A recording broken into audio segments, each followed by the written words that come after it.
कान्ताय कल्याणनिधये निधयेऽर्तिनाम् श्रीवेङ्कटनिवासाय श्रीनिवासाय मङ्गलम्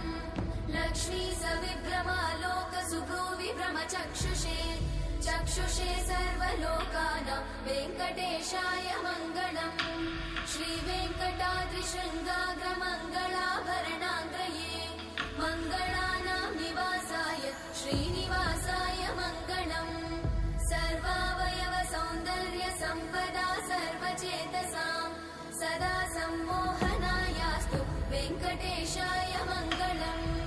नित्याय निरवध्याय सत्यानन्दचिदात्मने सर्वान्तरात्मने श्रीमद् वेङ्कटेशाय मङ्गलम् स्वतः सर्वविदे सर्वशक्तये सर्वशेषिने सुलभाय सुशीलाय वेङ्कटेशाय मङ्गलम्।